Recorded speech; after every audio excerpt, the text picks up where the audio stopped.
जैसे आप लोग हैं वैसे वो लोग वो भी है। Repo rate, reverse repo rate, bank rate, SLR, CRR, bank rate. हाँ, बैंक रेट 2 बार लिखा गया था, बैंक रेट 2 बार। अच्छा, बेस रेट, ठीक है। बेस रेट MSS और MSF, उसके बाद OMO हो गया, OMO हो गया। उसके बाद एक और बताया था, एक कौन बताया था बताइए? इतना तो मैंने सब पढ़ा दिया, बताइए एक और बचा, बताइए। आप कल गए थे, आप दोनों भाई बहन गए थे, उतना पीछे क्यों बैठे हो? इधर भी तो जगह है।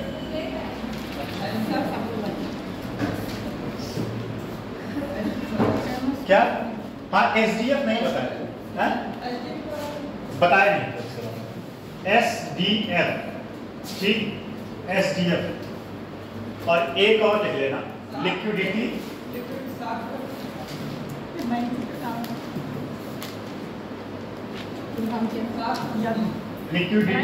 ट्रैप, इसको बोलते हैं तरलता, तरलता संजाल, तरलता संजाल। एक और बताया, एक कौन है? लिखिए तो MSF लिख दिए। हाँ, एक और बताया, बताइए भाई, एक और बताया था। दोनों में इधर उधर कॉन्सेप्ट हो गया था, याद करो। हाँ, क्या है? Operation twist, operation twist. मिला जुला के इतना, इसमें एक बचा है, ये बचा है और एक ये बचा है, ठीक। तरलता संचालन, यहाँ क्या क्या हो गया था? सेलेक्टिव हो गया था, सेलेक्टिव या रचनात्मक, रचनात्मक। और एक बताए थे सीमा आवश्यकता,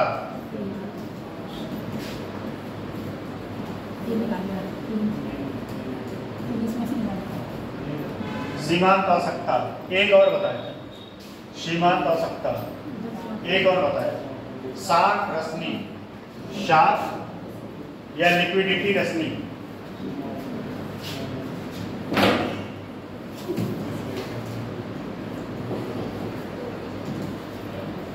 लिक्विडिटी रसनी। इसमें एक और है, चाहे लिखो चाहे ना लिखो, कोई मतलब नहीं है। चयनात्मक हो ही है, रचनात्मक है, चयनात्मक नहीं। तो मिला जुला के इतना सारा मैंने पढ़ा चुका है आप लोगों को, ठीक है। इसमें लिखवाए कितना है, लिखवाए कितना है? मेरे ख्याल से ये हो गया, ये हो गया, ये हो गया, ये और बेस रेट के बाद नहीं, बेस रेट नहीं, MSS हो गया। हाँ, MSS हो गया है, MSF नहीं हुआ होगा, MSF समझा दिए, OMO हो गया, ठीक। SDF नहीं हुआ, ये दोनों समझाना है, ठीक। इस दोनों को समझा देंगे। लिक्विडिटी ट्रैप क्या होता है और ऑपरेशन ट्विस्ट भी होगा, ऑपरेशन ट्विस्ट भी होगा। लिखा है नहीं मैंने इसको? चलिए, 2 चीज बचा है, सारे लोग आ गए कि नहीं? कभी कुछ लोग हैं अभी, कुछ लोग विचरण कर रहे हैं इधर, हैं? क्यों में इसी का कहाँ पैर हो गया? सोचना पड़ रहा है, इसका मतलब बना के बोल रहे हैं। झगड़ा करना? अरे यार, अभी एक बात, आप नौकरी वोकरी की तैयारी करो, ठीक है। इन सब चीज़ों को नहीं कोई FIR करवा देगा, पता है कि नहीं? FIR करने के बाद जो है थाने से जो है कैरेक्टर सर्टिफिकेट जाता है। श्याम होटल पड़ता है,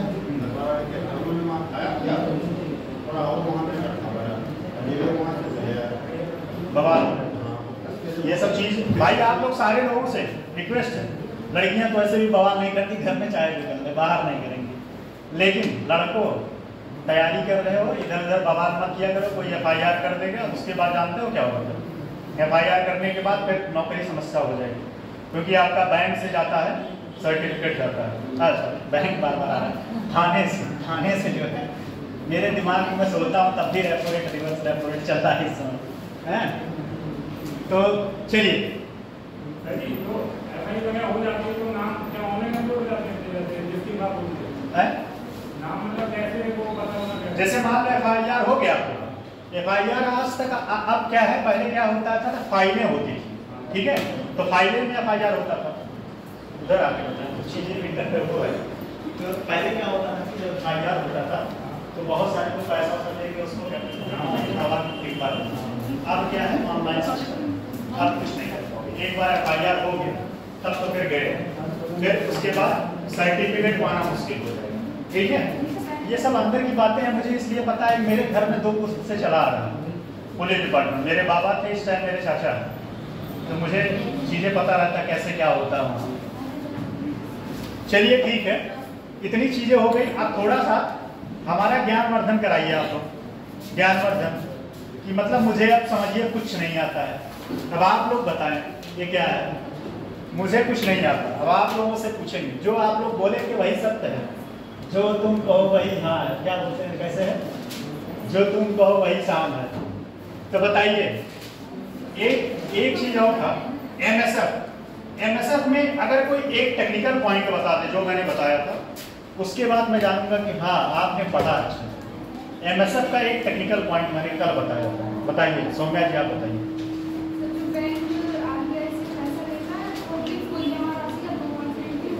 ये तो ठीक है, एक और टेक्निकल पॉइंट, हाँ मतलब उस वो भी ठीक पॉइंट बताए। एक और टेक्निकल पॉइंट जो मैं चाह रहा हूँ वो नहीं बता पा रहे, जो मैं चाह रहा हूँ कौन, नहीं वो नहीं। एक पॉइंट इसमें था, एक पॉइंट, अरे आप भी बताइए, आइए सानिया जी आप भी बताइए, अपना ज्ञानवर्धन करिए, कोशिश मत करिए, बताइए। हाँ वैसे कोशिश करने वाली चीज होती है। आप तो गायब थी, कुछ पढ़ने नहीं पढ़ रहा हूँ, एक दिन आओगे 2 दिन गोला मार दोगे तो क्या होगा, हम क्या कर सकते हैं। हम ऐसा लाभ नहीं पूछ रहे, MSF पूछ रहे हैं। आप बताइए दोनों बहन। इसमें एक टेक्निकल पॉइंट था, इसमें जो ब्याज जो पैसा लेता है, दोनों लोग सुनो, सारे लोग इधर, उसमें क्या होता है, जो SLR का जो रखा नहीं जाता सिक्योरिटी पेपर, SLR का जो कोलेटरल होता है उसके बराबर उसको रख के पैसा मिल जाता है। बात समझ में आएगी। यही टेक्निकल पॉइंट था जो आप लोगों को मिस हो गया, और ये बहुत खुफिया फैक्ट है।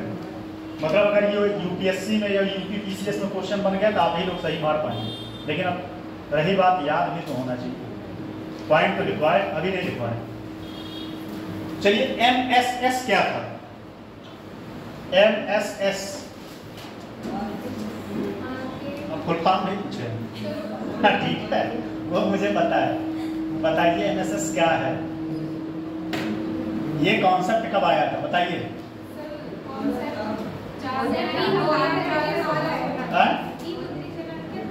हाँ ये बात तो आपने सही कहा, इसके पहले भी था लेकिन इसका प्रचलन ज्यादा विमुद्रीकरण के बाद हुआ था 2016 में।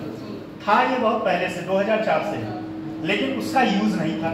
जैसे आपको बताएं, आपके बॉडी में, हमारे बॉडी में एक अवशिष्ट अंग होता है जिसको बोलते हैं अपेंडिक्स हो जाना। अपेंडिक्स समझते हो नहीं, कभी कभी पेट में जो होता है अपेंडिक्स हो जाता है। पहले क्या होता था, जब हम लोग वो खाते थे पत्ती और पिया, तो वो मतलब उसको क्या करता था, डाइल्यूट करने का काम करता था, मतलब क्या करता था, पचाता था। अब धीरे धीरे हम पत्तियाँ खाना छोड़ दिए, ठीक है, तो वो अवशिष्ट अंग हो गया। ऐसे अभी तक क्या था, ये अवशिष्ट ही था, इसकी जरूरत नहीं थी, लेकिन मुद्रा विमुद्रीकरण के बाद इसकी जरूरत पड़ गई। बताओ क्या था, आप ये बताइए, आप भी आई थी, बताइए। MSS आप बताइए, रिवीजन थोड़ा किया करो, नहीं रिवीजन करो। अब है, आप बताएं, आप थे क्लास में कब, बताइए MSS क्या है।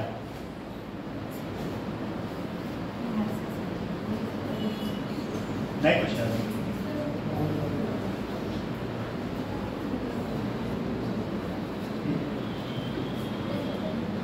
देखो 2016 के बाद भारत में, या कह सकते हैं बैंकों में, एकाएक पैसे का फ्लो ज्यादा हो गया। क्यों हो गया? क्योंकि बहुत सारे लोगों के पास 500,000 की नोटें निकल गया है ऊपर। कितना बताए थे डाटा? 15,31,000 करोड़। कितना पैसे आ गए बैंकों के पास। अब इन पैसों का स्वाभाविक सी बात है, जब ज़्यादा पैसा होगा तो क्या करोगे? अय्यासी करता है, इधर उधर उड़ाता है। अब वो पैसे के लिए कम से कम उस पैसे का तो कोई होना चाहिए ना कि पैसे किसी तरीके से उससे ले लिया है। जैसे एक एग्जांपल बताए, जैसे आप लोग मान लो कमा रहे हो और गवर्नमेंट जॉब कर रहे हो। आपके पिताजी क्या कहेंगे कि बेटा मान लो 1 लाख रुपए से कहेंगे बेटा एक काम करो 20,000 रुपये रखो, 80,000 हमें। अब 1 लाख रहता तब तो खूब इधर उधर अय्यासी करते, रोज घूमते आराम से, रोज जो है क्या करते, पार्टी करते। अब बचा आपके पास 20 लाख रुपये, 20,000। अब क्या करोगे? मिनिमाइज हो गए। तब आपके सीमित संसाधन रहे, सीमित पैसे का यूज करोगे। एमएसएस में क्या था कि 2016 के बाद एकाएक बैंकों के पास पैसा ज़्यादा आ गया, ठीक है। उस पैसे को सख्त करने का काम किया था कौन? आरबीआई किया था। लेकिन इसमें एक ट्विस्ट ये था कि इस पैसे को जो सख्त किया था उसके बदले में उसने ब्याज दिया था। क्या दिया था भाई? स्वाभाविक सी बात है, आपका पैसा हम ऐसे ले लेंगे तो आपको बुरा लगेगा। तो क्या कहा वो किया क्या कि पैसे को सख्त तो किया, लेकिन आरबीआई उसके बदले में क्या दिया था? ब्याज दिया। ये एमएसएस था, ठीक है। समझ में आया? ऑपरेशन ट्विस्ट भी बताए थे। ये किस पे डिपेंड करता था? अमेरिका के फेडरल बैंक पे। अमेरिका के फेडरल बैंक अगर अपना ब्याज दर बढ़ाएगा तो डॉलर क्या होगा? ब्याज दर बढ़ाएगा तो डॉलर क्या होगा? डॉलर की वैल्यू बढ़ जाएगी। ब्याज दर घटाएगा तो डॉलर की वैल्यू कम हो जाएगी, ठीक। एक आता है एसडीएफ, ठीक। एसडीएफ कौन बताएगा? एसडीएफ ये भी एक तरीके से आरबीआई से पैसा लेने की एक व्यवस्था है, आरबीआई से उधार लेने की एक व्यवस्था है, ठीक है। इसमें क्या होता है एसडीएफ में, समझिएगा, इसमें जो है आपका ध्यान दीजिएगा, इसमें आपको कोलेट्रल मतलब एक चीज और, दोनों में दो चीजें समान है, एक बैंक रेट में और एसडीएफ में, दोनों में समानता ये है कि ना तो इसमें एसडीएफ में भी ना कोलेट्रल नहीं रखना पड़ता और बैंक रेट में भी क्या है कोलेट्रल को नहीं रखना पड़ता, प्रतिभूति को। ध्यान दीजिएगा क्या है, इसमें भी आपको प्रतिभूति नहीं रखना पड़ता, प्रतिभूति गिरवी नहीं रख, मतलब बैंकों के पास नहीं रखना पड़ता। और इसी का लिंक किससे भी है, किससे है? बैंक रेट से। यहाँ भी आपको नहीं रखना पड़ता। ये 1 नाइट लोन होता है, 1 रात के लिए। कितने? 1 रात के लिए। इसमें फायदा क्या होता है? बैंक सोचोगे तो रेपो रेट में भी तो पैसा देता है, लेकिन इसमें फायदा क्या है? फायदा यह है कि आरबीआई मतलब बैंक को अपना कोलेट्रल नहीं रखना पड़ता, उस कोलेट्रल का कोई और यूज कर सकता है, मतलब वो एक्स्ट्रा पैसा और ले सकता उस कोलेट्रल को गिरवी रख के। बात समझ रहे हैं कि नहीं?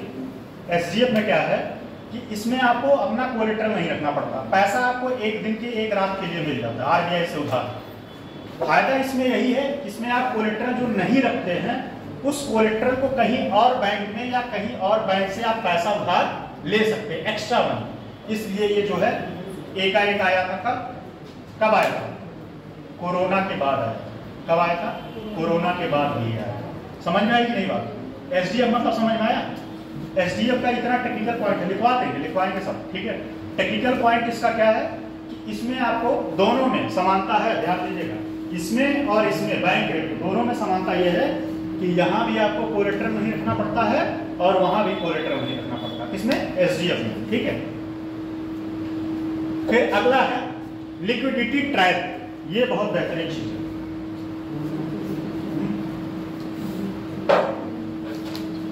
लिक्विडिटी ट्रैप बताइए। तरलता संजाल। देखो तरलता संजाल क्या होता है? तरलता संजाल मतलब ये होता है कि जो पैसा होता है, पैसा, वो पैसा मार्केट से बाहर हो जाता है, मार्केट से बाहर हो जाता है। अब ये पैसा मार्केट से बाहर कैसे होगा? जो पैसा मार्केट में है उसी पैसे से जो है डिमांड और सप्लाई का कार्य चल रहा है। ये पैसा मार्केट से बाहर कैसे होता है? लोग जो है पैसे को क्या करते हैं, इकट्ठा करके रखना शुरू कर देते हैं। ये होता है, क्या होता है? लिक्विडिटी संजाल, मतलब मुद्रा का जो एक संजाल है वो उसमें फंस गया है। इसमें पैसा वो मार्केट तक नहीं पहुंच रहा है, वो पैसा कहीं आके कहीं रुक गया है, थम गया है, ठीक है। इसमें दो तीन चीजें, एक तो पैसा मार्केट नहीं आ रहा है मार्केट में, दूसरा ये पैसा किस तरीके से और नहीं आता, ब्लैक मनी जानते हो नहीं? ब्लैक मनी में लोग क्या करते हैं, क्या हुआ जाइए, ब्लैक मनी में भी क्या करते हैं लोग, ब्लैक मनी में भी यही होता है कि पैसा क्या करते हैं, इकट्ठा करना शुरू कर देते हैं और वो पैसा मार्केट में नहीं आता। अच्छा एक चीज बताओ, इससे सरकार या किसी देश का क्या नुकसान है? अगर पैसा मान लो अगर नहीं आ रहा है, पैसा आपका मार्केट में नहीं आ रहा है, तो उससे नुकसान क्या है? अर्थव्यवस्था बंद हो जाएगी। पैसा लोग क्या करेंगे, स्टोर कर करके रखना, डिमांड और सप्लाई धीरे धीरे, अब पता चले आप अरबपति हो, पैसा जब दबा के कहीं घर में बैठे हो और मार्केट में पैसा जा ही नहीं रहा, तो उससे क्या फायदा है? कोई फायदा है? मार्केट तभी सर्वाइव करता है जब डिमांड और सप्लाई का कॉन्सेप्ट चलता है। किसका? डिमांड और सप्लाई का। अगर डिमांड नहीं रहेगा तो सप्लाई नहीं होगा। क्या होगा? आप टेंशन में, समझ में आ रहा है? समझ में आ रहा है नहीं? अच्छा, चेहरा आपका उतरा देखते तो मुझे लगता है कि कुछ ज़्यादा हमदर्द में बता दिया, आपके तक नहीं पहुंच पा रहा। तो होता क्या है, सुनिए, ये जो लिक्विडिटी ट्रैप होता है, ये तरलता संजाल, ये पैसा जो है एक जाल में फंस जाता है। जाल में फंसने का मतलब है कि वो पैसा मार्केट तक नहीं आ पाता, मार्केट तक नहीं आ पाता। आप ही मान लो पैसा इकट्ठा कर करके अपने घर पे रखिए, जैसे ये है उमेश जी, मान लीजिए कि यहाँ खूब गन्ना बोया जाता है, अब 10 लाख रुपए का आ गया गन्ना बेच के पा लिया। अब वो पैसा ये अगर बैंक में नहीं भेजे और अपने घर में जमा करके रखिए, उससे कोई फायदा होने वाला है? अगर ये पैसा बैंक में देंगे तो क्या होगा? उस पैसे को बैंक क्या करेगा? उस पैसे को बैंक जो है लोन देगा। क्या देगा? लोन देगा। इन्हीं के पैसे को, इनके पैसे को लोन देगा और उससे बैंक को क्या फायदा होगा? बैंक को ब्याज मिलेगा और उस ब्याज से बैंक अपना कार्य करता है। ठीक है। अच्छा एक चीज बताओ, बैंक क्या पूर्णतः जो है गवर्नमेंट है? बैंक पूर्णतः गवर्नमेंट है? क्या बैंक का डिसॉल्व किया जा सकता है कि नहीं? मतलब बैंक को खत्म किया जा सकता है कि नहीं? अभी देखिए बहुत सारे बैंकों का विलय कर दिया गया है। बैंक जब लॉस में चलेंगे तो जो लॉस वाला बैंक होगा उसको किसी बड़े बैंक में मर्ज कर दिया जाएगा। अब इससे समस्या ये है कि जॉब भी जा सकता है। जैसे मान लीजिए किसी बैंक में 100 कर्मचारी की जरूरत है और ऑलरेडी 150 है, तो भाई 50 को तो कुछ करना पड़ेगा, हला भला 50 का कुछ हला भला करना पड़ेगा नहीं, तो 50 लोग बेरोजगार हो जाएंगे। जैसे आने वाले समय में AI की वजह से मार्केट से बहुत सारे जॉब जाने वाले हैं, और AI की वजह से ऐसे आपको बता दें, AI इस समय एक अभी ट्विटर ने एक लॉन्च किया है ऐप ग्रुप, आप लोगों ने यूज किया? ग्रुप,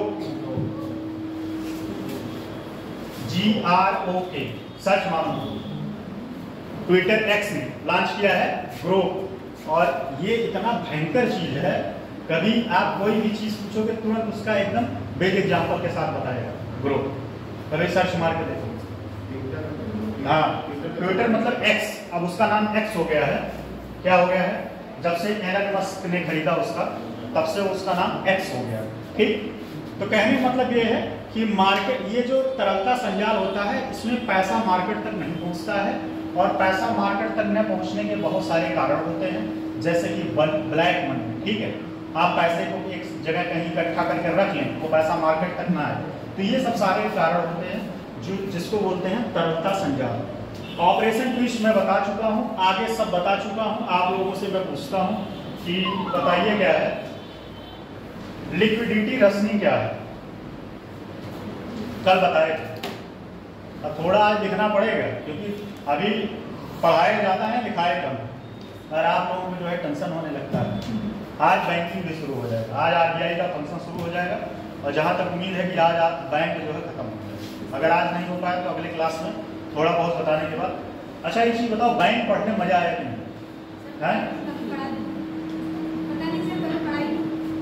अरे आज जो पढ़ा रहे थे, अब तक पढ़ाई मजा आया कि नहीं? सर अपनी पूछ रहे हैं। इतने दिन पढ़ने में मजा आया कि नहीं? मॉनेटरी पॉलिसी इतना अच्छे से पता था मॉनेटरी पॉलिसी? चलो बताओ, तरलता संजाल कौन बताएगा?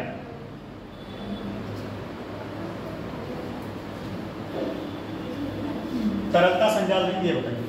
लिक्विडिटी रसनी लिक्विडिटी रसीद।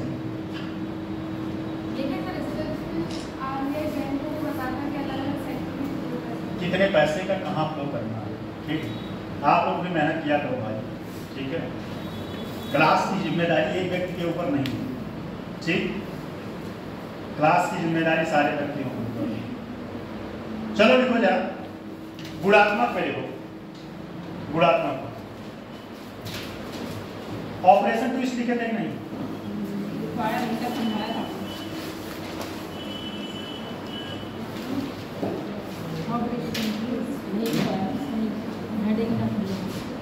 चलो पहले लिखो।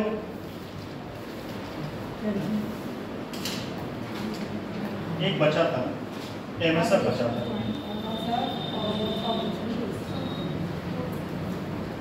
बताता हूँ,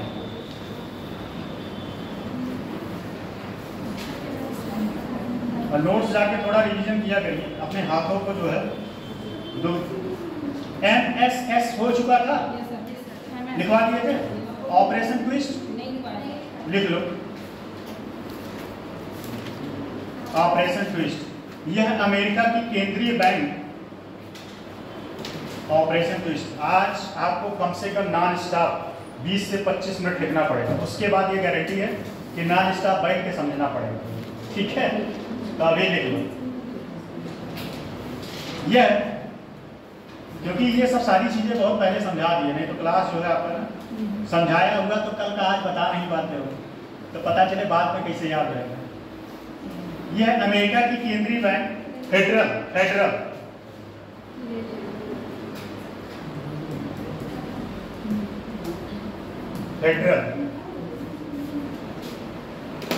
अमेरिका की स्पेलिंग थोड़ा इधर उधर हो सकता है, देखो फेडरल, अब सही, FEREDDERAL, federal bank. Federal reserve America के बैंक का नाम है, केंद्रीय बैंक का।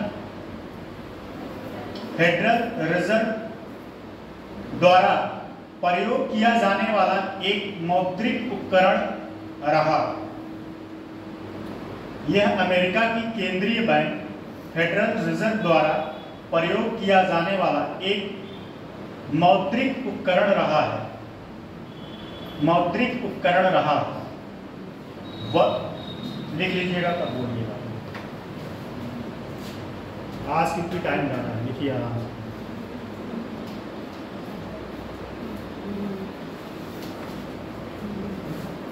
हो गया।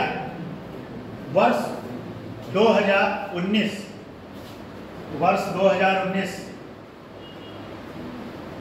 में इसी उपकरण का, कुछ आवाज तेज तो नहीं ले जाता, हम वैसे भी चिल्लाते हैं इतना तेज। वर्ष 2019 में इसी उपकरण का प्रयोग आरबीआई ने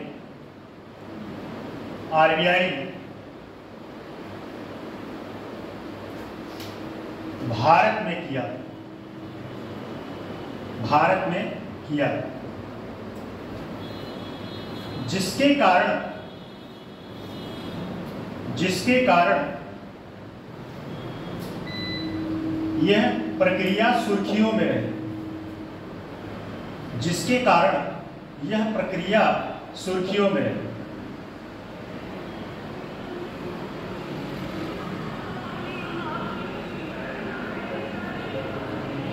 जब इसके बाद 3 दिन छुट्टी है, पता है नहीं? 2 दिन। अरे अरे हाँ, संडे और मंडे,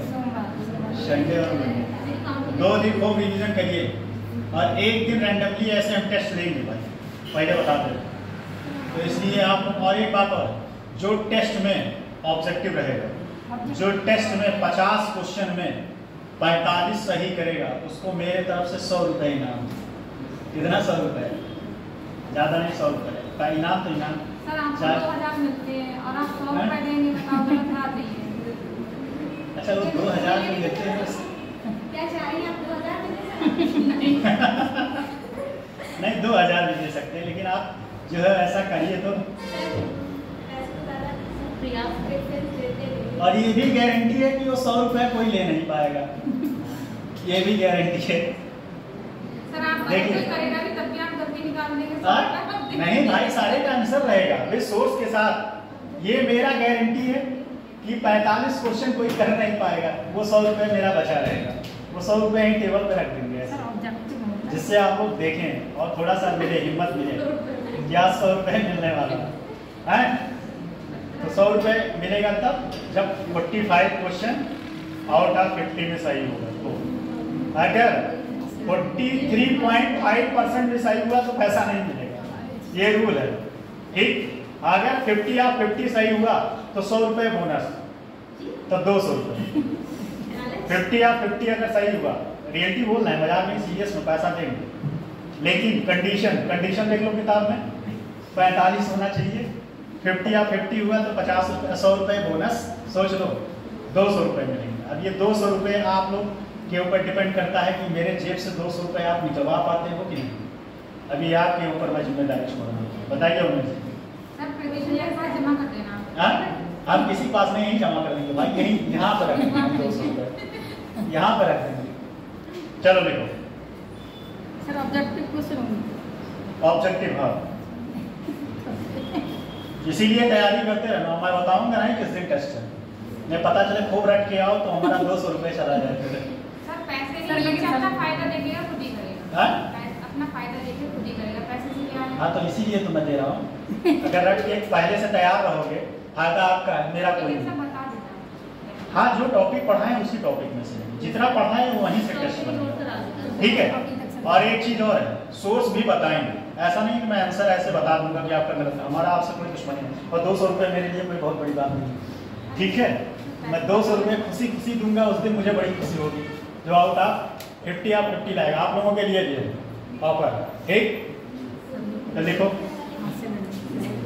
अभी तक ना तो आप लोग एक चॉकलेट ले पाए हमसे, और ना तो 500 रुपये ले पाए। अब मोबाइल पहले, हाँ एक बात और, मोबाइल सबका जमा रहेगा टेस्ट में, मोबाइल सारे व्यक्तियों का चेक होगा, मोबाइल सारे व्यक्तियों का जमा रहेगा यहाँ टेबल पे। चलो लिखो, आरबीआई ने भारत में, फिर से सुनो, वर्ष 2019 में इसी उपकरण का प्रयोग आरबीआई ने भारत में किया, यहाँ तक हो गया, जिसके कारण यह प्रक्रिया सुर्खियों में रही, यहां तक हो गया होगा। जब आर्थिक परिस्थितियां प्रतिकूल होती हैं, जब आर्थिक परिस्थितियां प्रतिकूल होती हैं, तब ऐसे में, जब आर्थिक परिस्थितियां प्रतिकूल होती हैं, तब ऐसे में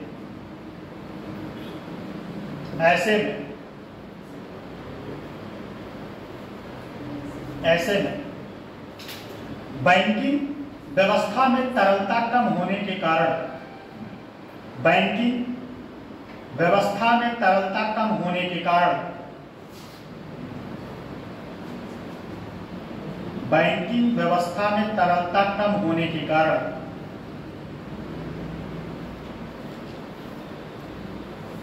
ब्याज दर में बढ़ोतरी हो जाती है।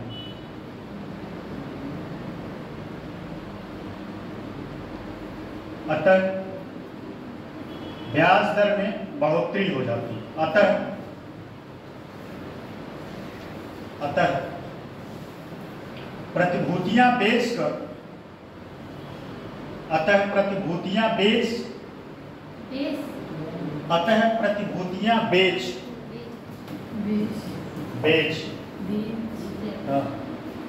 प्रतिभूतियां बेच आरबीआई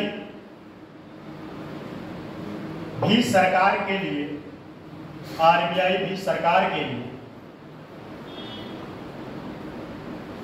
ज्यादा ब्याज दर पर, आरबीआई भी सरकार के लिए ज्यादा ब्याज दर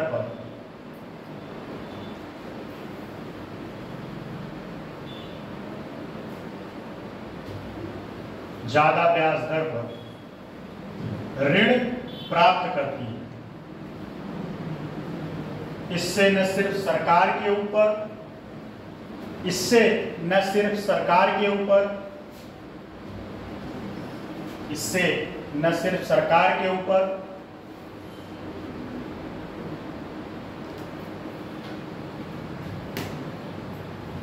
उच्च ब्याज दर का भार बढ़ता है, उच्च ब्याज दर का भार बढ़ता है, बल्कि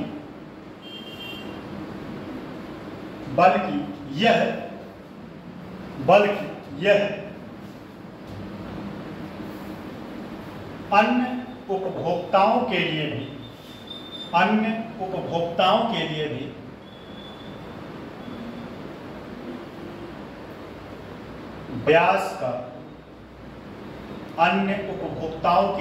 ब्याज का आधार बन जाता है, ब्याज का आधार बन जाता है, आधार बेस, हाँ बन जाता है, आधार बन जाता है। एवं उन्हें भी ऋण महंगे दर पर प्राप्त होते हैं, उन्हें भी ऋण महंगे दर पर प्राप्त होते हैं, उन्हें भी ऋण महंगे दर पर प्राप्त होते हैं।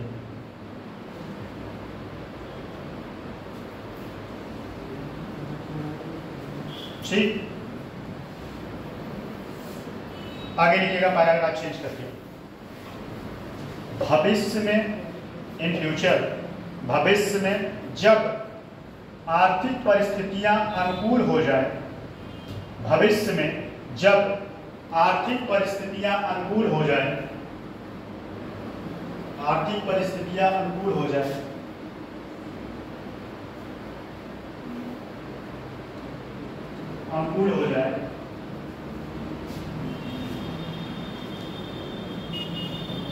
अर्थव्यवस्था में मुद्रा का प्रवाह, अर्थव्यवस्था में मुद्रा का प्रवाह,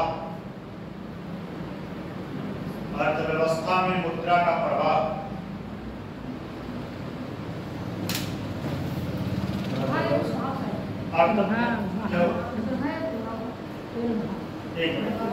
भविष्य में जब आर्थिक परिस्थितियां अनुकूल हो जाए, अर्थव्यवस्था में मुद्रा का प्रवाह फ्लो, अर्थव्यवस्था में मुद्रा का प्रवाह फ्लो,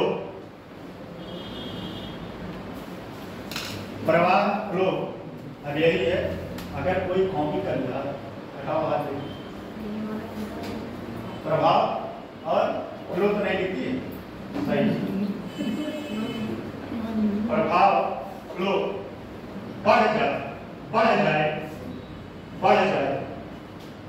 तब केंद्रीय बैंक नोट्स नहीं बना रही है क्या? अच्छा हाँ, खाली मत सही। तब केंद्रीय बैंक ऑपरेशन ट्विस्ट के माध्यम से समस्या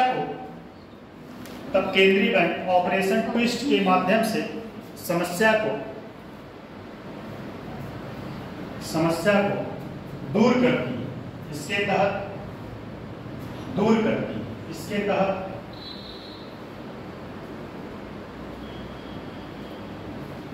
है, इसके तहत केंद्रीय बैंक उन प्रतिभूतियों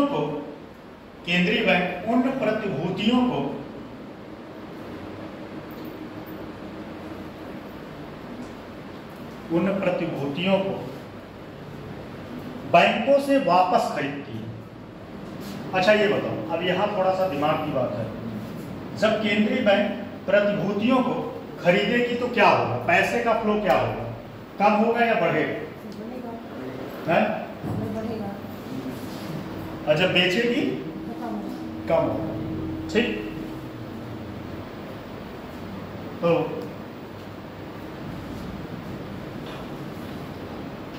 कहां तक हो चुका? प्रतिभूतियों को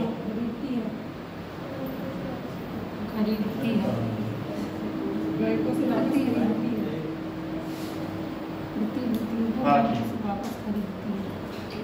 बैंकों से वापस खरीदती है जिन पर उन्हें उच्च ब्याज दर पर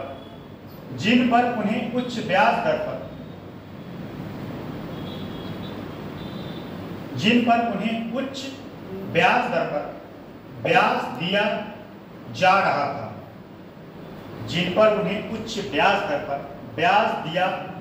था, एवं इस लाइन को लिख लीजिए तो समझाते हैं। इस लाइन में थोड़ा सा पॉइंट है, ये लाइन लिख लीजिए, फिर से सुन लीजिए।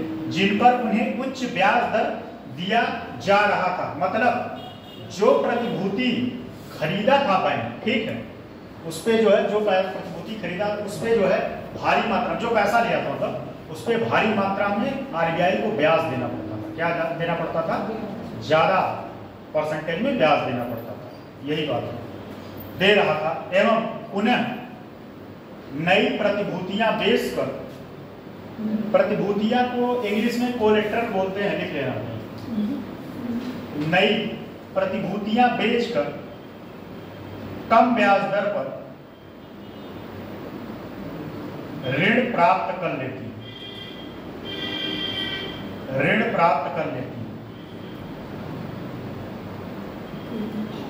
इससे न सिर्फ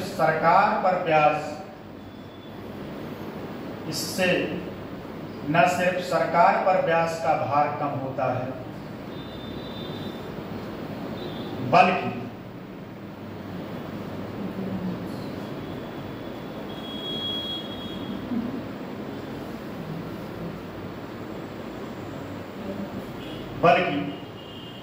अन्य उपभोक्ताओं पर भी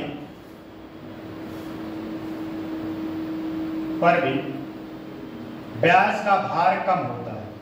ठीक,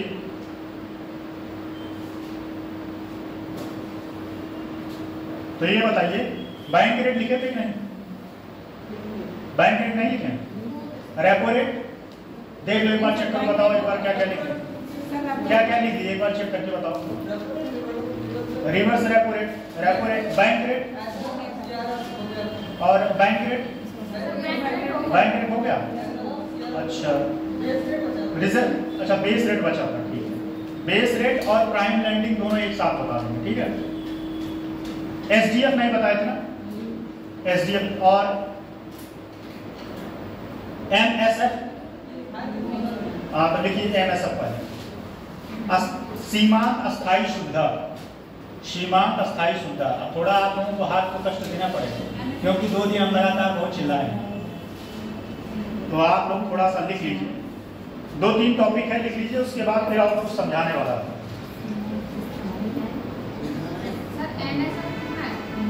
MSF marginal standing facility, marginal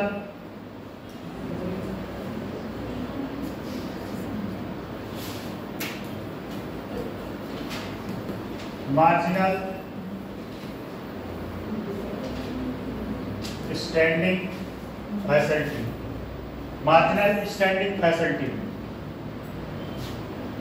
facility,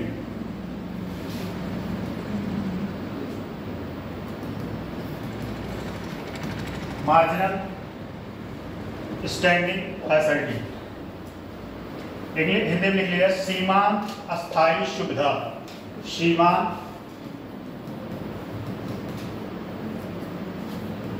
अस्थायी सुविधा।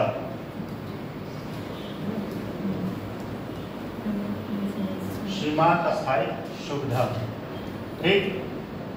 जैसा कि इसमें हमने बता चुके हैं, फिर से वही बात नहीं बता के लिखिए। यह सुविधा, या ऐसे लिखिएगा, इस सुविधा को, अच्छा ये नहीं हुआ है, देखो हमें लगता हो गया है सर, नहीं, इस सुविधा को आरबीआई ने 9 मई 2011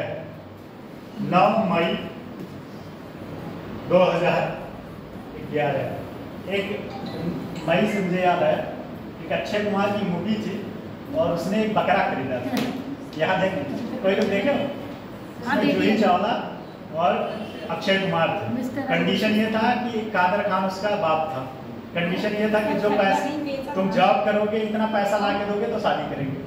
वो खरीदा बकरी, और बकरी से ऐसा ऐसा क्वेश्चन पूछे कि वो सब जैसे पूछे मैं बकरी या तू, तो बोले मैं, ठीक मैं मतलब मैं। अप्रैल के बाद कौन सा महीना, मैं, भाई स्वाभाविक सी बात है बकरी मैं तो करेगी। अप्रैल के बाद कौन सा महीना, मैं, ऐसे ऐसे करके एक आदमी को बेवकूफ़ बना के भेज दिया। तो कुछ पैसे की व्यवस्था हुआ, उसके बाद ऐसे ऐसे करके बाद में शादी नहीं हुई। शादी हुई बाद में वो सीरियस बन गया। पहले तो इधर उधर मजा कर रहा था, लेकिन बाद में वो सच में सीरियस बन गया। उसमें देखे हो नहीं, देखिए मिसेस करके शादी,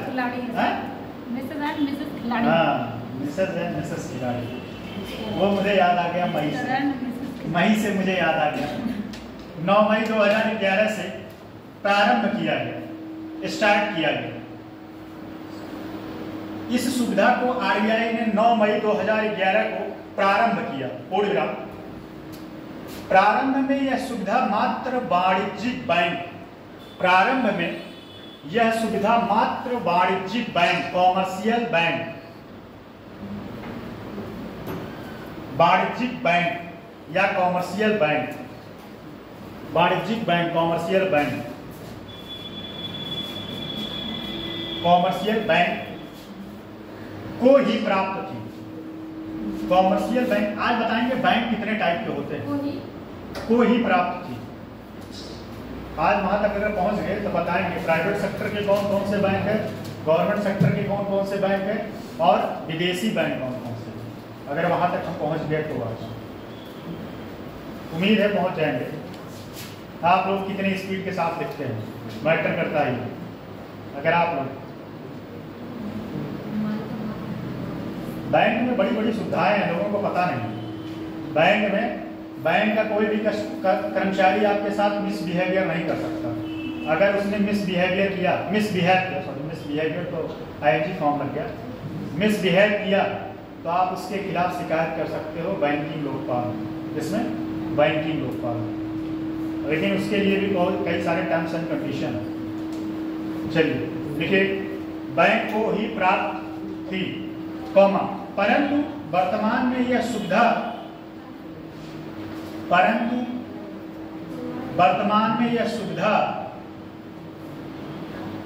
सहकारी बैंकों एवं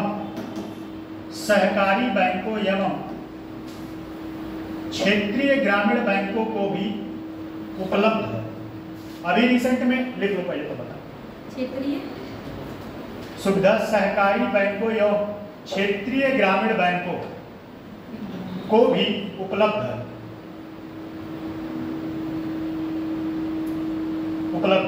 देखो भारत में जो है अभी रिसेंट में 2-3 दिन पहले एक बहुत बड़ा डिसीजन लिया गया कि क्षेत्रीय बैंक की शाखाओं को जो है, जो घाटे में चल रहे थे उनको विलय कर दिया गया।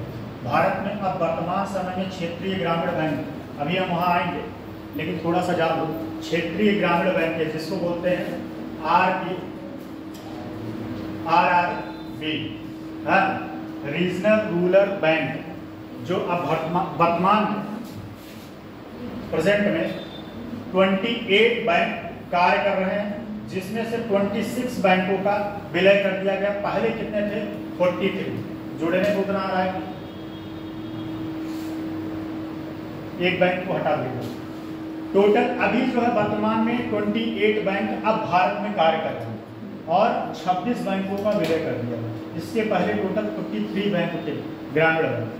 और ग्रामीण बैंक का फंक्शन बताएंगे, ग्रामीण बैंक कैसे काम करता है, उसका पर्यवेक्षक कौन होता है।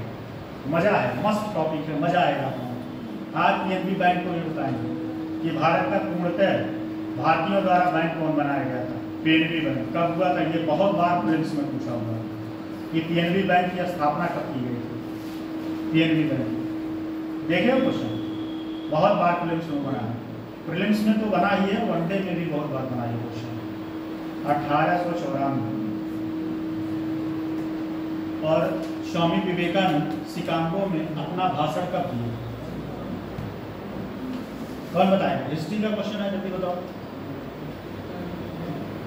बताओ, पीछे बताएं। स्वामी विवेकानंद पहली बार शिकागो में किस सन में भाषण दिए? बताइए। क्वेश्चन नहीं सुनता, ध्यान रखना। स्वामी विवेकानंद पहली बार जो कॉन्फ्रेंस हुआ था वहां पे शिकागो में पहली बार कब भाषण दिए थे? हिस्ट्री का क्वेश्चन है, ठीक। और ये आसान क्वेश्चन है। अगर आप लोग एग्जाम में ये क्वेश्चन गलत मारते हो तो आपको कोई एग्जाम से पास होने से रोक नहीं, फेल होने से कोई रोक नहीं सकता। पास होने से तो कोई निश्चित रूप से नहीं पास होगा, फेल होने से तो कोई नहीं रोक सकता, ये गारंटी है, क्योंकि ये आसान क्वेश्चन है। मैं कुछ ऐसा बोल देता हूँ, हो सकता है आपको बुरा लगे। मैं चाहता हूँ ये बात अंदर तक आपको एकदम झकझोर दे। झकझोरने मतलब नहीं, ये क्वेश्चन तो अब हम पढ़ेंगे और पढ़ेंगे। 93 1893 देखिए, क्षेत्रीय ग्रामीण बैंकों को भी उपलब्ध है पूर्णग्राम एमएसएफ की दर, एमएसएफ की दर, एमएसएफ की दर, रेट जिसको बोलते हैं, रेट 6.75% है। 6.75%। एक बार फिर से ध्यान दीजिएगा, ये ब्रह्म वाक्य नहीं है, ठीक है। ये 3 महीने पे या आरबीआई अपना इधर उधर कर सकता है। ये नहीं कि हमारे मुंह से निकला एकदम बुखार में तो ब्रह्म वाक्य हो गया, तो ऐसा नहीं है, ठीक है। आप आरबीआई की साइट पे कल मैंने विजिट करके बताया था, तो वहां से जाके एग्जाम की पहले। लेकिन हाँ ये है कि पेपर पता चले 2 महीने पहले बना, आप मार के तत्काल चले आए, और खैर तत्काल ऑप्शन में देगा नहीं। अगर तत्काल वाला मार के चले आए तो फिर आपका गलत हो जाएगा, क्योंकि आंसर भी तो दूसरा मानेगा। हाँ, तो 6.75% है। इस सुविधा के अंतर्गत एक बैंक, इस सुविधा के अंतर्गत एक बैंक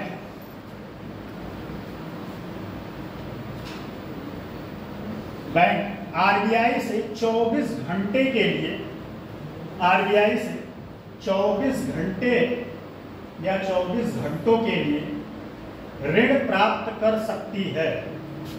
24 घंटों के लिए ऋण प्राप्त कर सकती है।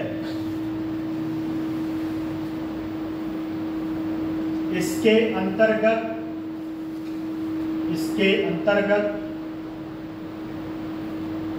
24 घंटों के लिए ऋण प्राप्त कर सकती है पूर्णतः। इसके अंतर्गत एक बैंक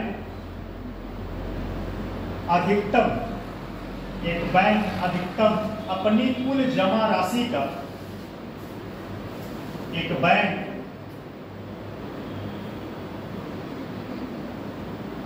अधिकतम, इसके अंतर्गत एक बैंक अधिकतम अपनी कुल जमा राशि का कितना परसेंट बताओ जल्दी?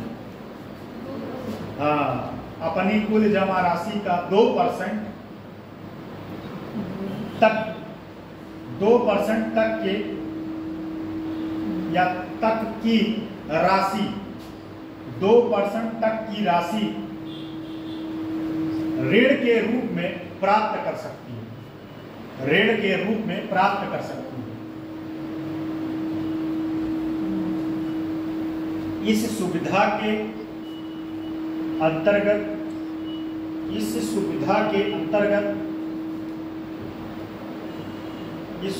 अंतर्गत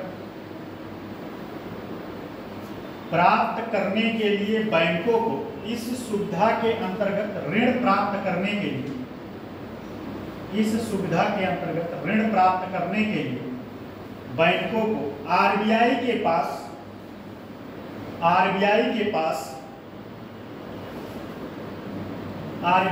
पास प्रतिभूतियां गिरवी रखनी पड़ती हैं। ध्यान दीजिएगा, इसके अंतर्गत आरबीआई के पास प्रतिभूतियां, कोलेट्रल गिरवी रखनी पड़ती हैं। छूट गया। इस सुविधा के अंतर्गत ऋण प्राप्त करने के लिए बैंकों को आरबीआई के पास प्रतिभूतियां गिरवी रखनी पड़ती है। गिरवी रखी हुई प्रतिभूतियों का मूल्य, गिरवी रखी हुई प्रतिभूतियों का मूल्य ऋण से कितना परसेंट अधिक होना चाहिए? कौन बताएगा? ऋण से कितना परसेंट? पता चले आपको 100 रुपये लेना है उधार, तो आप जो प्रतिभूति रख रहे हो उस प्रतिभूति का वैल्यू कितना होना चाहिए? कितना होना चाहिए? 105% एक्स्ट्रा। ठीक, सही, एकदम सही। देखो प्रतिभूतियां मूल्य के लिए ऋण से गिरवी रखी हुई प्रतिभूतियों का मूल्य ऋण से 5% अधिक होनी चाहिए। 5% अधिक होनी चाहिए, अधिक होनी चाहिए। इस प्रक्रिया में 5% अधिक होनी चाहिए। इस प्रक्रिया में नोट्स बनाइए अच्छे से, किसी न किसी का लेके मैं फोटोकॉपी कराऊंगा, ठीक है। इस प्रक्रिया में बैंक उन प्रतिभूतियों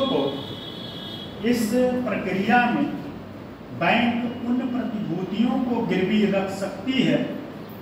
इसको अंडरलाइन करिएगा पूरी लाइन।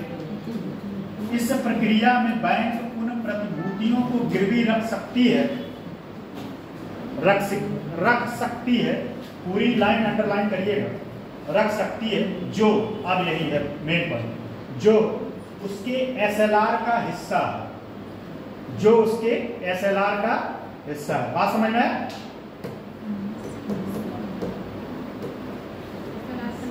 जो उसके एसएलआर का हिस्सा है, इसको लाइन अंडरलाइन करिएगा। मतलब आप एमएसएफ के तहत उतना लोन ले सकते हैं जो आपने एसएलआर का जितना वैल्यू था प्रतिभूति का, उतना आपने गारंटी पेपर के रूप में वहां पे गिरवी रखा। ठीक, चलो, तो ये हो गया। एक और है,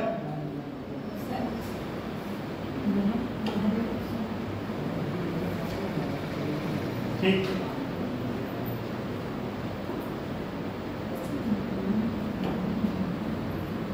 चलो एसडीएफ समझ लियो, कोई बहुत इंपॉर्टेंट नहीं। एसडीएफ छोड़ो, तरलता संजाल लिखो। हाँ, तरलता संजाल, लिक्विडिटी ट्रैप, तरलता संजाल, तरलता संजाल,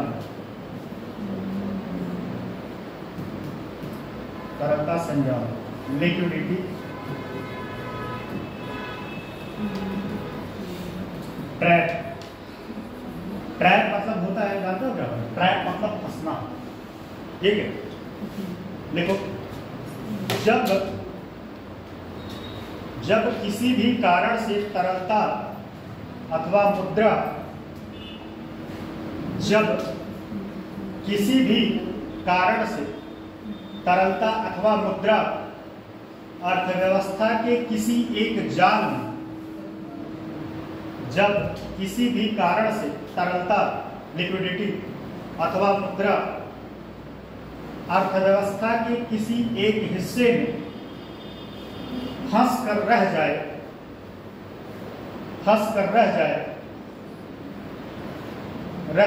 एवं बाजार तक ना पहुंच पाए, तब इस दशा को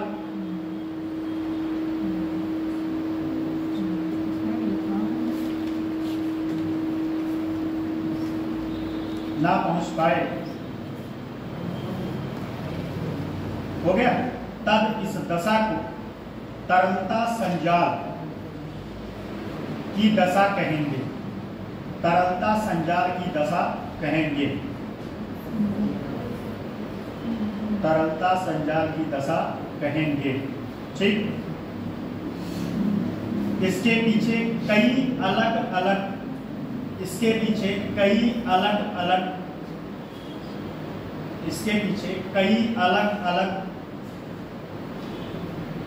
कारण उपस्थित होते हैं। इसके पीछे कई अलग अलग कारण उपस्थित होते, इसके तहत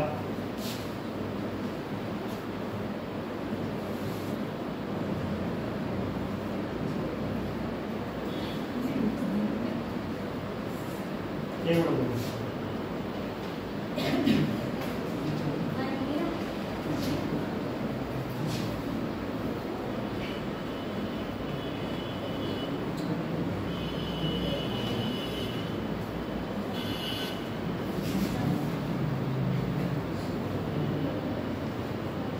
अच्छा क्यों बोले? ये बात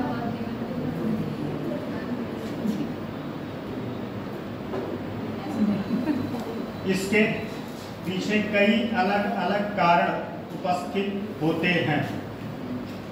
यह कारण निम्नलिखित है।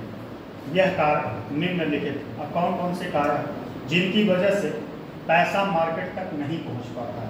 ठीक है, ये यूपीएससी में भी क्वेश्चन बना हुआ है, पीसीएस में भी क्वेश्चन बना हुआ है। तरलता संजाल क्या होता है? तो लिखो पहला, यदि किसी प्रकार के महामारी, प्राकृतिक आपदाएं, युद्ध अथवा प्रतिकूल आर्थिक, यदि किसी प्रकार के महामारी जैसे कि फॉर एग्जांपल कोविड, ठीक। अच्छा इसमें समझो, जैसे देखो आपके देश में मान लो एकाएक क्या आ गया, भूस्खलन हो गया, या फिर कह सकते हैं भूकंप आ गया, या कोविड जैसा कोई वायरस आ गया, तो आप जो पैसा घर में रखे हो, क्या उस पैसे से जाके आप कपड़ा खरीदोगे? नहीं करोगे। तो पैसा घर में रखेंगे, जो बहुत ही ज़रूरत की चीज़ है वही पैसा, उसी चीज़ को आप खरीदेंगे। अगर 10 लाख रुपए है तो आप जाके 10 लाख रुपए बैंक में नहीं जमा करेंगे, क्योंकि क्या पता बैंक में पैसा ना मिल पाए टाइम से, तो पैसा कहाँ रखेंगे? अपने घर पे। आज भी बहुत सारे लोग जो है पैसा बैंक से ज़्यादा घर पे रखना प्रेफर करते हैं, पता है। बहुत सारे गांव में तो और लोग 10-10, अरे भाई बहुत सारे लोग ऐसे हैं 2-2, 4-4 लाख, 10-10 लाख घर में रखते हैं। उनको बैंक में लगता है। मैं एक ऐसे व्यक्ति को जानता हूँ जो रिटायर है, मतलब एडीओ होकर रिटायर, एडीएम होकर रिटायर, नाम नहीं लूँगा। वो उनको जो है अपने घर पे 4-5 लाख रुपए रखे रहते हैं, बैंक नहीं जाते। बैंक जाएंगे तो कम से कम 6 महीने 7 महीने में जाएंगे, और 6-7 महीने जाके पेंशन उनका ठीक ठाक होता है, तो पैसा ला के अपने घर पे रखे रहते हैं। अगर वो पैसा बैंक में रहता तो मार्केट का फायदा होता। क्या करता? वो पैसा बैंक जो है किसी को लोन देता, उसके बदले में उसको ब्याज मिलता, वो अर्थव्यवस्था के साइकिल को चलाता, जीडीपी ग्रोथ करता। अब पैसा दबा के रखे हुए, बहुत सारे लोग पैसा दबा के रखने वाले लोग। कितने लोग पैसा खर्च करते हैं? पैसा खर्च करते हो? कितना खर्च करते हो? कितना रोज खर्च किया? अर्थव्यवस्था का साइकिल तभी चलेगा, पैसा दबा दबा के रखोगे। पैसा रहे पैसे फालतू जाके कुछ खा लिया, कम से कम भाई दुकान वाला लगाया है उसको भी तो मिलना चाहिए, और नहीं मिलेगा तो फिर क्या करेगा? बेचारा डिमांड नहीं करेगा, उसके बच्चे जो है उस दिन भूखे रह जाएंगे। कहीं जा रहे हो रिक्शे पे बैठ जाएगा, कौन रिक्शा? ये रिक्शा नहीं, जो पैंटे से चलाने वाला रिक्शा होता है, अब उसमें लोग बैठते हैं। उसके पीछे कारण क्योंकि वो पैसा ज़्यादा मांगता है, कम दूरी का, इसी वजह से थोड़ी दूरी रहेगी 50, लेकिन उसमें उसका, हाँ वही मैं कह रहा हूँ, वो उसकी मेहनत का पैसा होता है। ये रिक्शा वाला क्या है? फ्री फंड का पैसा पा रहा है। तो लिखो, यदि किसी प्रकार के महामारी, प्राकृतिक आपदाएं, युद्ध अथवा प्रतिकूल आर्थिक परिस्थितियों के कारण, आर्थिक परिस्थितियों के कारण अनिश्चितता उत्पन्न होती है, तब ऐसे में लोगों के पास जो धनराशि बची होती है,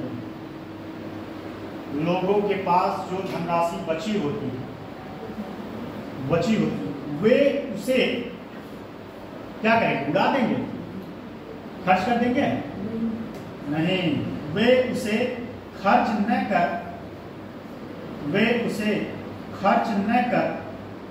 अपने पास रखने का प्रयास करते हैं। इसके कारण मुद्रा बाजार तक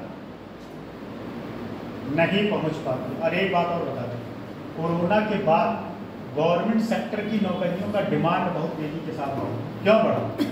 भाई साहब, जितने गवर्नमेंट एम्प्लॉय थे सारे लोगों की सैलरी आ रही थी, और जितने अनऑर्गेनाइज सेक्टर थे सारे लोग क्या हुआ, ठप हो गए।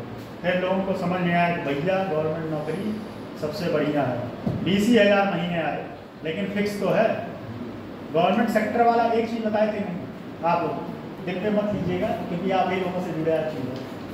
मतलब एक किसान जो साल का 20 लाख रुपए का गेहूं गन्ना बेचता है, वह उतना बेहतर खाना नहीं खा पाता। आपका एग्जाम्पल है बहुत सारे, वह उतना बेहतर खाना नहीं खा पाता जितना एक चपरासी या सफाई कर्मी खा लेते हैं, क्योंकि उसका इनकम फिक्स है। कोई भी किसान, कोई भी व्यक्ति एक बोरा गेहूं ले पनीर खरीदने कभी नहीं जाएगा। भाई आप उसका जी इतना बड़ा हो तो जा सकता है, और हिम्मत हो कि हम एक बोरा गेहूं बेच के पनीर खाएंगे, नहीं खा पाए। लेकिन जिसके पास जेब में पैसा है, अब मान लो कम से कम पनीर लाने के लिए एक बोरा गेहूं को बेचना ही पड़ेगा, 20 किलो तो बेचना पड़ेगा। गेहूं इसमें कितना है? 23 रुपये 24 रुपये, 26 रुपये 23 नहीं, ये फुटकर वाले कितने? सरकारी 2450 है, 2300 हाँ, 2350, मान लो 2300 रुपये। अब सोचो 10 किलो गेहूं का दाम कितना हुआ? 230 रुपये। और पनीर कितने का आता है? 360 रुपये। अभी आपको कितना और गेहूं बेचना पड़ेगा? अब सोचो, इतना गेहूं आप बेचे तब तो जाके आप पनीर खा पाएंगे। 10 दिन पनीर खाए, पता चले खत्म कहाँ है 15 किलो। 10 दिन पनीर खा लिए, उसके बाद 150 कुंटल तो आप ऐसे बेच दिए पनीर खाने में। हाँ, एक गेहूँ खत्म। इसीलिए जो है कहा गया, देखो किसान बेचारे इसीलिए अच्छी लोग कहते नहीं है कि किसान उपज करता है और खाता कोई और, मजा कोई और होता है। मजबूरी है देश की, ये क्या कह सकते हैं।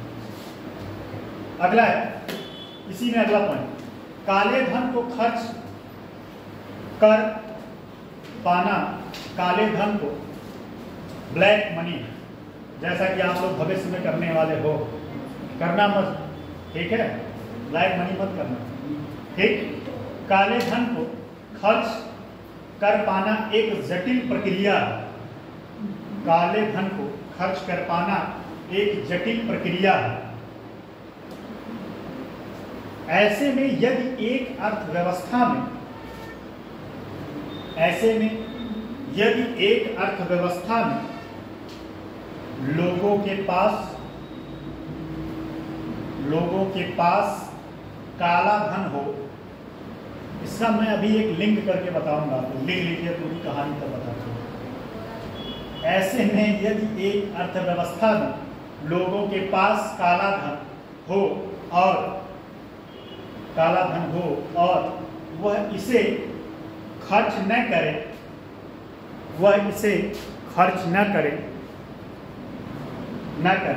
एवं इसे अपने पास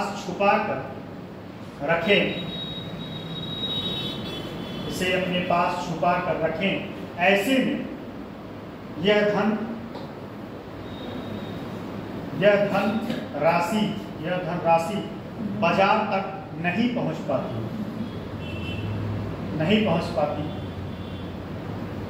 तरलता संजाल की स्थिति उत्पन्न होती है। इसका जीता जागता एग्जाम्पल बता रहे हैं। 2000 यूपी का चुनाव कब बताइए? विधानसभा का चुनाव यूपी का हुआ, देखिए तब बता। इसकी एक कहानी, सर, यह धनराशि बाजार तक पहुंच पाती है? बाजार तक नहीं पहुंच पाती तब तो उल्टा हो जाए, नहीं पहुंच पाती। और यह तरलता नहीं पहुंच पाती, इससे तरलता संजाल की स्थिति उत्पन्न होती है। देखो, इसका मैं एक प्रैक्टिकल एग्जांपल बता रहा हूँ, ठीक है? 2017 में यूपी का विधानसभा का चुनाव हुआ। डीमोनेटाइज कब हुआ था? विमुद्रीकरण 2016 में। और जो है विपक्षों के पास मतलब पैसा बांटने के लिए बहुत सारा काला काला धन आया, ठीक है। तो आप तरलता संजाल का बस इतना कॉन्सेप्ट है कि जो पैसा मार्केट में नहीं आए वो पैसा तरलता संजाल में फंस जाता है किसी कारण, ठीक है। वो कारण आपदा हो सकता है, वो कारण जो है आपका क्या नाम है प्राकृतिक आपदाएं, महामारी या ब्लैक मनी, ये चीजें हो सकता है, ठीक है। तो आपका ये हो गया। अब एक चीज काम करो, विकासात्मक में लिख लीजिए, विकासात्मक।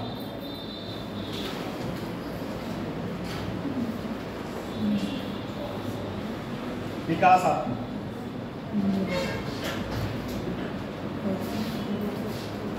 चलो देखो,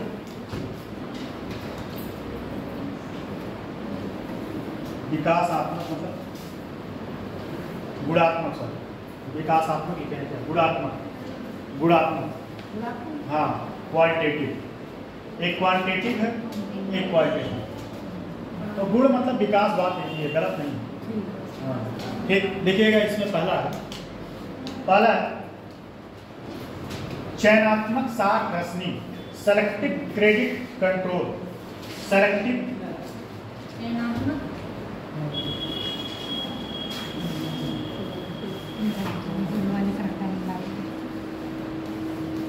सेलेक्टिव, देखिएगा selective credit control, selective credit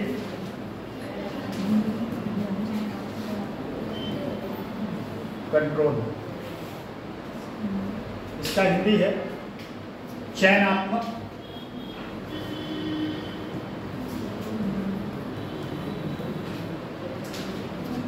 चयनात्मक साख नियंत्रण, चयनात्मक साख नियंत्रण,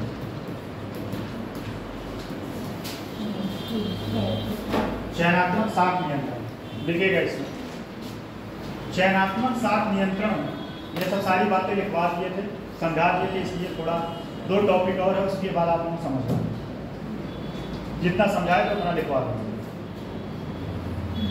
देखिएगा पहले तो लिख लीजिए गुणात्मक क्या होता है, इसके पहले हेडिंग डाल दिए, सब हेडिंग डाल दिए, क्योंकि गुणात्मक लिखना पड़ेगा।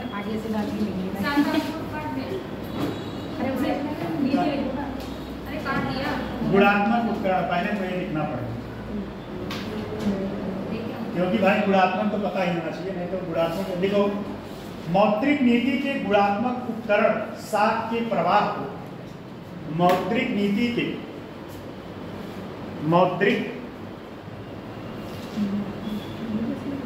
के गुणात्मक उपकरण साख के प्रवाह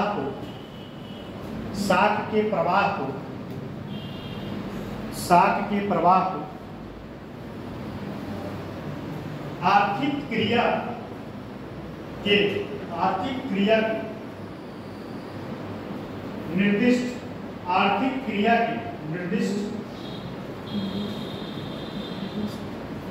निर्दिष्ट या विशेष क्षेत्रों में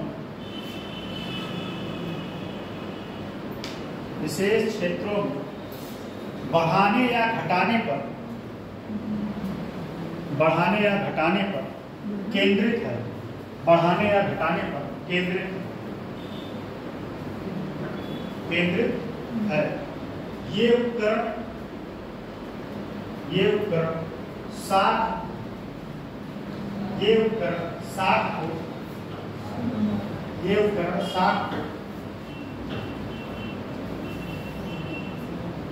साख को किसी विशेष उपयोग में दिशा प्रदान करते हैं, अर्थात ये मुद्रा किसी विशेष उपयोग में दिशा प्रदान करते हैं, किसी विशेष उपयोग में दिशा प्रदान करते हैं,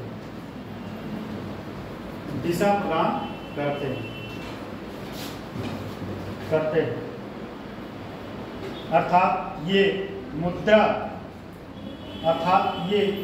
एवं तरलता के प्रवाह को, अर्थात ये मुद्रा एवं तरलता के प्रवाह को अधिक प्रभाव, क्या हुआ? अच्छा 10 मिनट और क्लास था, 10 मिनट रुक जाओ। ट्रेन छूट जाएगी।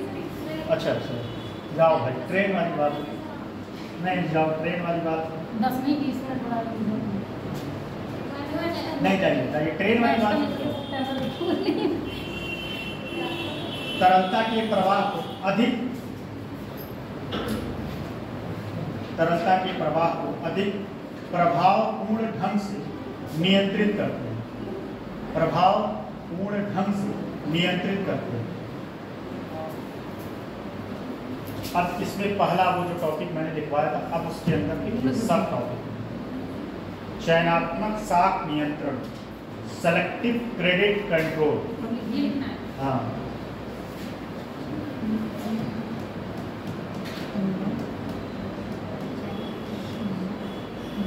ठीक, लिखिएगा। थक गए? नहीं बोलिए। चलो लगे। थक गए? कितने लोग थक गए?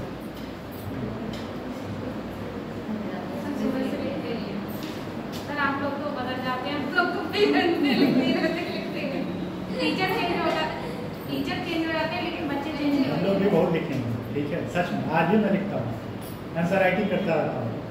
5 मिनट में आपको लिखता है। मेरे अगली में घरखारी पड़ जाता है लिखते लिखते। तो देखो, सलेक्शन लेना है तो लिखना पड़ेगा और पढ़ना पड़ेगा, और 8000 वर्ड आपको एक दिन में लिखना है। अगर आप मेंस के बारे में सोच रहे हैं, 8000 वर्ड एक दिन में लिखना है। अब ये सोच लो, उस 8000 वर्ड को आपको 3-6 घंटे में लिखना है, उसी में आपको सोचना है, उसी में लिखना है। तो कितना कठिन काम है? कठिन काम है। 8000 वर्ड मतलब 4000 एक पेपर में लिखना होगा। अब उस 4000 वर्ड को आपको सोचना भी पड़ेगा, फॉर्मेट बनाना है, लिखना है। सिलेक्शन आसान नहीं, सिलेक्शन टफ है, लेकिन आसान भी है। रोज 2 आंसर लिखो पर डे, रोज 2 आंसर लिखे, 30 दिन में कितना हुआ? 60। जल्दी बताए, मैथ वाला कोई बताए, एक साल में कितना हुआ? जल्दी बताए, मैथ बताए, बताइए आप दोनों मैथ वाले। एक साल में 60, एक महीने में 60 आंसर, तो 12 महीने में, एक महीने में 60 आंसर, 720 आंसर। सोच लो एक साल में, और 2 साल में 1440। अरे 1440 आंसर लिख दिए तो फिर अब मतलब मैं अपने लैंग्वेज में बोलना चाह रहा था, बहुत भावुक, लेकिन आँखियाँ बंद करके लिखोगे, ऐसे एकदम आँख बंद होगा और तब भी कलम चलता रहेगा, सोचना नहीं पड़ेगा। लेकिन आपको उसके लिए मेहनत करना पड़ेगा। क्या है? मेहनत करना पड़ेगा, और ये मेहनत एक दिन नहीं होगा, रोज कम से कम 2 आंसर लिखा। ये नहीं कि पता चले प्रीलिम्स निकल गया, आप पता चले आप आंसर राइटिंग करने वही चलो, तो क्या होगा? इसका एक एग्जाम्पल और बता रहे हैं। रोज खाना मत खाइए, 5 दिन खाना मत खाइए। आप मान लो 5 दिन में पर डे एक व्यक्ति का, लड़कियां कम खाती हैं, लड़के ज़्यादा खाते हैं, ठीक है। लड़कियां मान लो 2 रोटी खाती हैं, 3 मान लो, एवरेज 3। 5 दिन में आप खाना नहीं खाई, 3 रोटी एक दिन खा रहे हैं, 15 रोटी दे दी जाएगा, फिर क्या होगा? अपच पकड़ लेगा, अपच जानते नहीं, फिर उसके बाद खाना मुंह से बाहर आती है। तो वही हाल होगा प्रीलिम्स के बाद मेंस में, है लगेगा कि बहुत पढ़ना, दिमाग एकदम सब हैंग होने लगेगा, कान से धुआं निकलने लगेगा, आँख से धुआं निकलने लगेगा। इस वजह से मेहनत करो, अभी से 2 आंसर राइटिंग करो। अगर मेंस के बारे में सोच रहे हो तो, अदरवाइज आप लोग खुद होशियार, मैं क्या कह सकता हूँ। और मेंस नहीं सोच रहे हो तब फिर हम जो है झूठा संभावना नहीं देना चाहते, झूठा भरोसा नहीं देना चाहते, नहीं पढ़ते रहो हो जाए, नहीं होगा। सही बता रहा हूँ, लिख के दे दे, नहीं होगा किसी का। लेकिन अगर आप रोज आंसर राइटिंग करते हो तो, और रोज कम से कम 20 से 30 क्वेश्चन आप सॉल्व करते हैं ऑब्जेक्टिव, कोई दुनिया का ताकत आपका प्रीलिम्स और मेंस रोक नहीं सकता। मैं लिख के स्टाम्प पेपर पे दे सकता हूँ, लेकिन अगर आप आंसर राइटिंग नहीं कर रहे हो और ऑब्जेक्टिव नहीं सॉल्व कर रहे हो तो ये भी मैं लिख के दे सकता हूँ कि नहीं होगा। तो ये आप लोग डिसाइड कर लो। और एक चीज़ लड़कियों के लिए मैंने कल बताया था परसों, बहुत मन ना करे पढ़ने के लिए, अपने रूम में लिख के चिपका दो। अगर हम नहीं पढ़ेंगे तो जीवन भर हमको झाड़ू पोछा बर्तन करना पड़ेगा। लिख के चिपका दो अपने रूम। और लड़के लोग चिपका दो कि अगर हम नहीं पढ़े तो दिल्ली बम्बई में जाके और अपने अधिकारी का, अपने मतलब साहब का सुनना पड़ेगा, ये काम नहीं किया ठीक से, वो काम नहीं किए, इतने लेट क्यों आए, उतने लेट क्यों आए। तो ये लिखने सुनने के लिए तैयार हो, ठीक है। ऑफिस में रहोगे कोई कम से कम देखो, एक अधिकारी वाला जो होता है उसमें आपका प्रेशर भले रहे, लेकिन एक स्टार्टअप होता है। अगर आप SDM बन गए, एक स्टार्टअप है जीवन का, लेकिन आप किसी कंपनी के एम्प्लॉय बन गए, बेशक आप 1 लाख रुपया का पा रहे, कोई इज्जत गाँव में कोई पूछने वाला नहीं।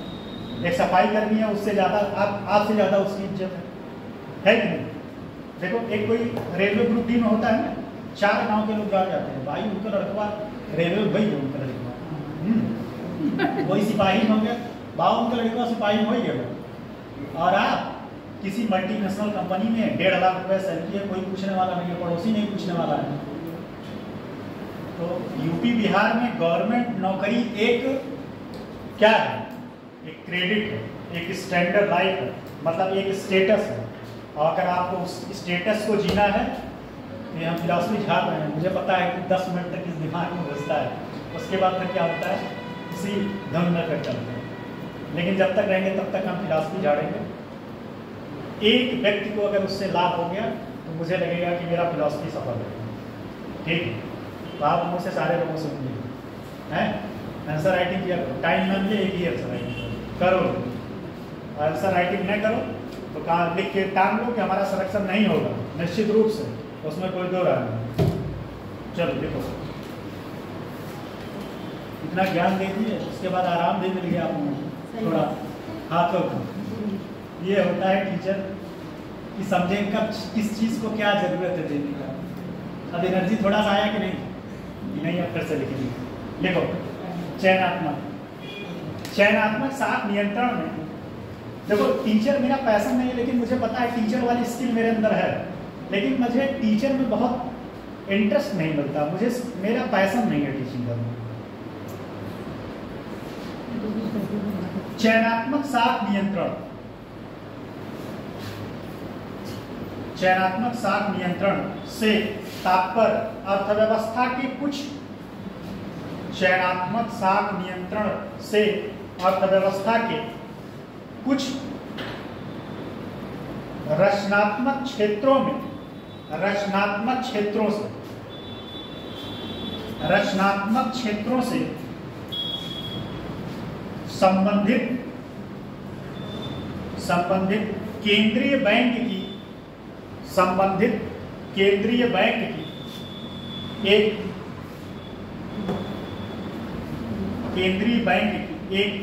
भेद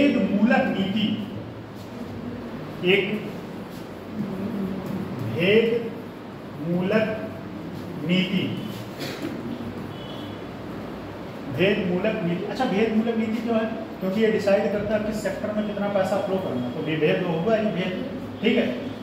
भेद मूलक नीति है, इसका प्रमुख उद्देश्य वाणिज्यिक बैंकों द्वारा, इसका प्रमुख उद्देश्य कॉमर्शियल वाणिज्यिक बैंकों द्वारा अवांछित आर्थिक क्रियाओं का, अवांछित लिख लोगे नहीं,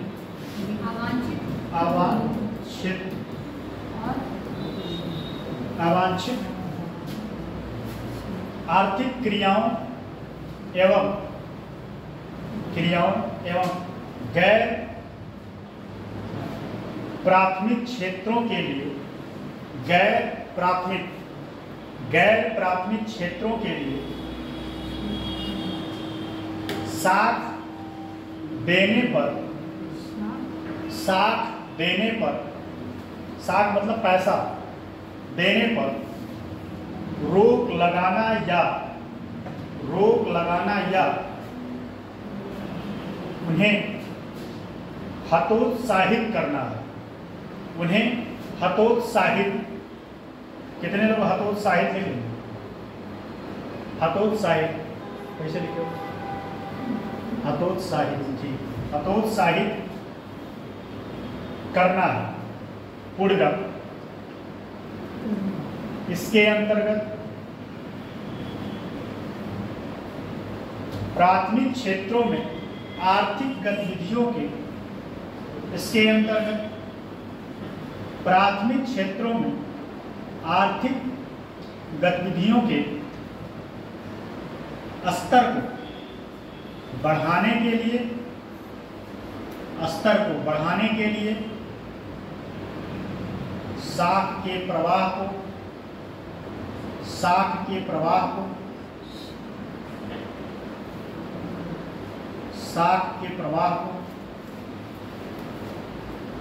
प्रोत्साहित किया जाता है। साख के प्रवाह को प्रोत्साहित किया जाता है। साख के प्रवाह को प्रोत्साहित किया जाता है। अगले पैराग्राफ से, भारतीय रिजर्व बैंक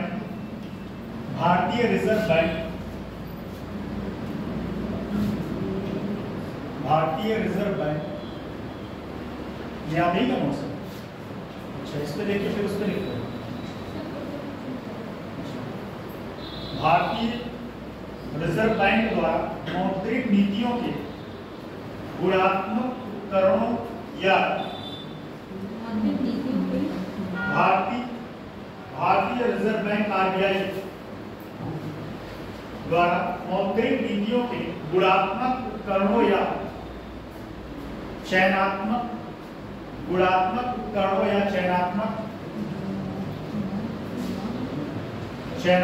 साख नियंत्रण के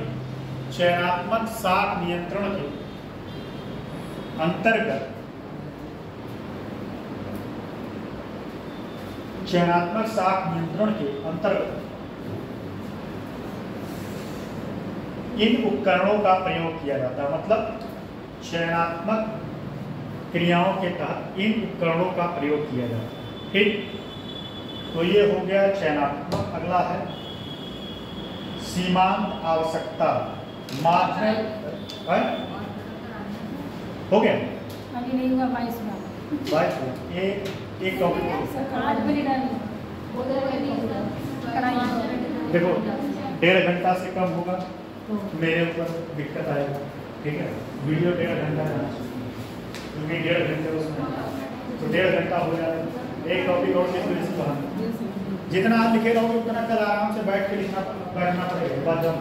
कल हो सकता है आप लोगों को पूरा बैठना ही पड़ जाए, तो आज लिख लोगे तो काल करे सो, और 2 दिन छुट्टी भी है, 2 दिन छुट्टी भी है। और एक बात और, मंडे नहीं कहेंगे नहीं तो गोला मार दोगे सारे लोग क्लास से। नहीं मारेंगे, मंडे को छुट्टी है, तो आप लोगों की जिम्मेदारी है कि जितना मैं पढ़ाया हूँ रिवीजन करके आओ। कितने लोग आए? अरे इतने दिन से आप आ रहे हो, कैसे नहीं? फोटो खींच ले, सब सारे सहपाठी वो उनका पूरा है, इधर इनका पूरा होगा, उधर सौम्या का पूरा होगा। जिनका पूरा है, ये देखिए तेज प्रताप भी हो जाते हैं, उनका भी लगभग पूरा है। बहाना नहीं चलेगा। नहीं कंप्लीट, तब नहीं इनका कंप्लीट है, तेज प्रताप का कंप्लीट है ना, तब इनका फोटो ले। मोबाइल से फोटो ही तो खींचना है, मोबाइल से फोटो खींचना है। फोटो खींच के देखो, बहाना करने के लिए 100 बहाने।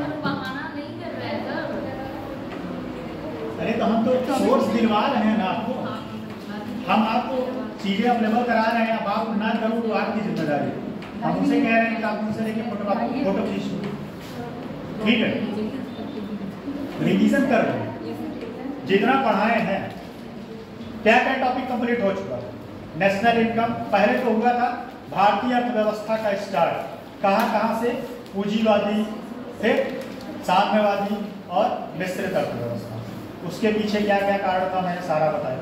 वहां से आए फिर नेशनल इनकम, नेशनल इनकम से कहाँ आए, फिर इन्फ्लेशन, इन्फ्लेशन से कहाँ आए, मॉनेटरी पॉलिसी जो चल रहा है, इसके बाद बैंकिंग शुरू होगा। कहाँ बंद कर रहे हो अभी? एक टॉपिक इतना मार्जिनल लॉ, एक टॉपिक लिख लो बस, 2 लाइन है, 2 लाइन है, ज़्यादा नहीं, लिख लो।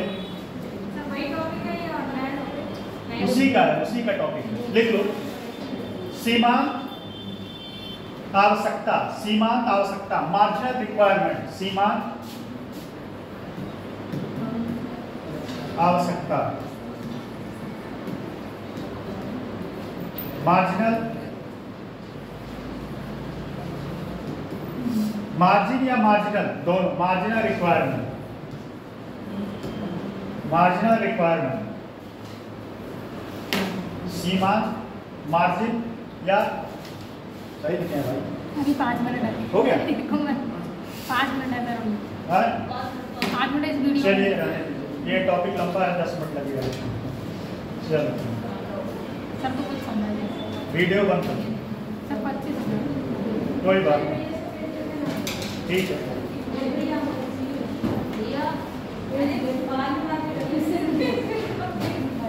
चलो कल 2 टॉपिक और रहेगा, वो लिखवा देंगे, उसके बाद आपका बैंकिंग शुरू हो जाएगा।